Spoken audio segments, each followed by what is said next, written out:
The Gospel of John, chapter 6.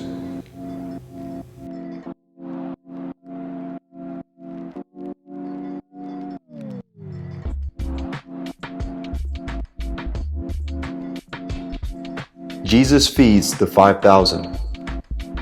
After this, Jesus went away to the other side of the Sea of Galilee, which is the Sea of Tiberias, and a large crowd was following him, because they saw the signs that he was doing on the sick. Jesus went up on the mountain, and there he sat down with his disciples. Now the Passover, the feast of the Jews, was at hand. Lifting up his eyes, then, and seeing that a large crowd was coming towards him, Jesus said to Philip, "Where are we to buy bread so that these people may eat?" He said this to test him, for he himself knew what he would do. Philip answered him, 200 denarii worth of bread would not be enough for each of them to get a little. One of his disciples, Andrew, Simon Peter's brother, said to him, "There's a boy here who has 5 barley loaves and 2 fish, but what are they for so many?" Jesus said, "Have the people sit down." Now there was much grass in that place, so the men sat down, about 5,000 in number. Jesus then took the loaves, and when he had given thanks, he distributed them to those who were seated. So also the fish, as much as they wanted. And when they had eaten their fill, he told his disciples, "Gather up the leftover fragments, that nothing may be lost."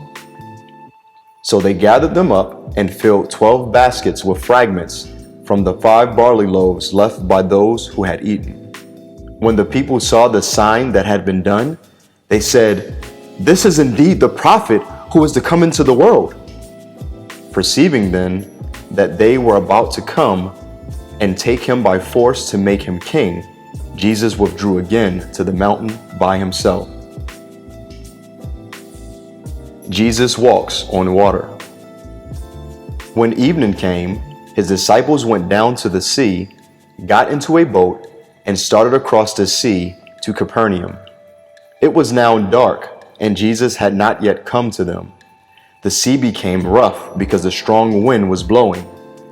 When they had rowed about 3 or 4 miles, they saw Jesus walking on the sea and coming near the boat, and they were frightened. But he said to them, "It is I, do not be afraid."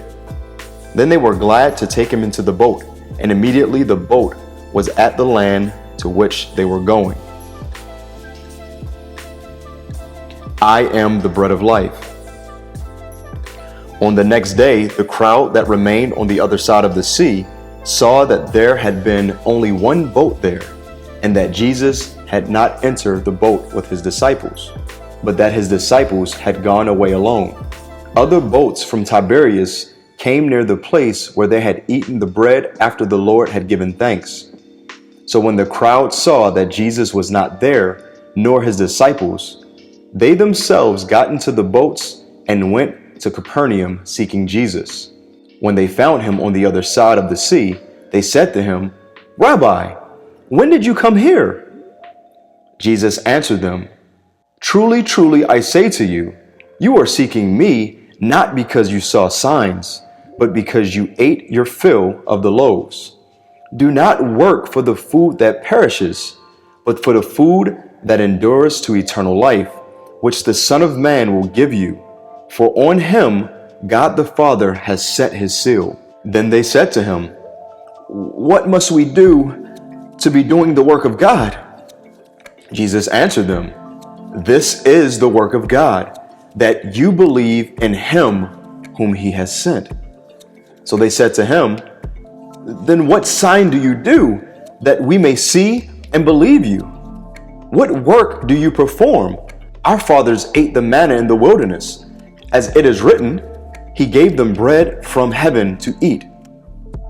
Jesus then said to them, "Truly, truly, I say to you, it was not Moses who gave you the bread from heaven, but my Father gives you the true bread from heaven.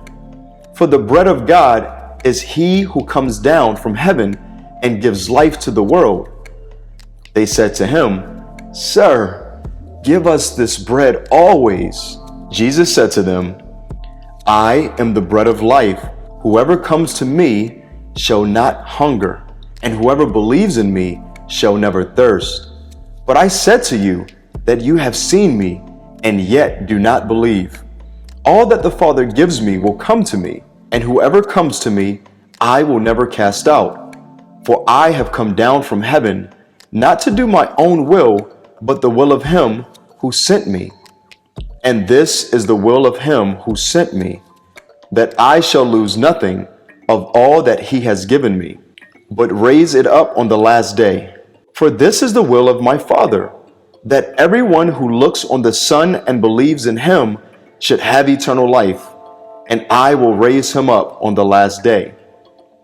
So the Jews grumbled about this, because he said, "I am the bread that came down from heaven." They said, "Is not this Jesus the son of Joseph, whose father and mother we know?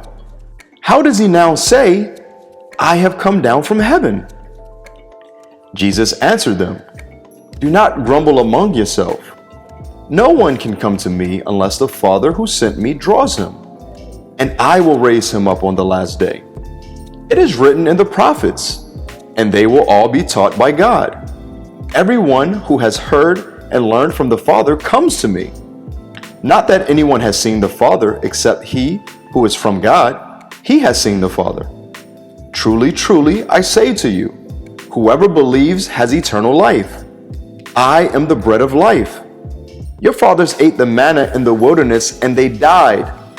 This is the bread that comes down from heaven, so that one may eat of it and not die. I am the living bread that came down from heaven. If anyone eats of this bread, he will live forever.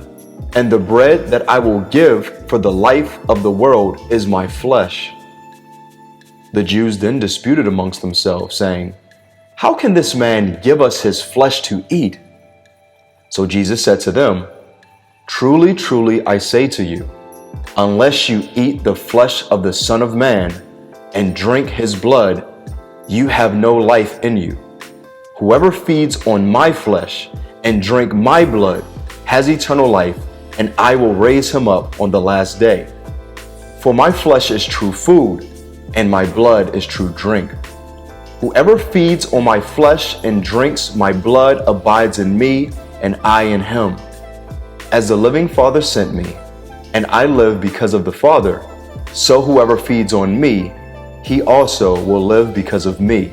This is the bread that came down from heaven, not like the bread that the fathers ate and died. Whoever feeds on this bread will live forever." Jesus said these things in the synagogue as he taught at Capernaum. The words of eternal life. When many of his disciples heard it, they said, "This is a hard saying. Who can listen to it?" But Jesus, knowing in himself that his disciples were grumbling about this, said to them, "Do you take offense at this? Then what if you were to see the Son of Man ascending to where he was before? It is the Spirit who gives life. The flesh is no help at all. The words that I have spoken to you are spirit and life, but there are some of you who do not believe." For Jesus knew from the beginning who those were who did not believe, and who it was who would betray him. And he said, "This is why I told you that no one can come to me unless it is granted him by the Father." After this, many of his disciples turned back and no longer walked with him. So Jesus said to the 12, "Do you want to go away as well?" Simon Peter answered him, "Lord, to whom shall we go? You have the words of eternal life, and we have believed and have come to know that you are the Holy One of God." Jesus answered them, "Did I not choose you, the 12? And yet one of you is a devil." He spoke of Judas, the son of Simon Iscariot, for he, one of the 12, was going to betray him.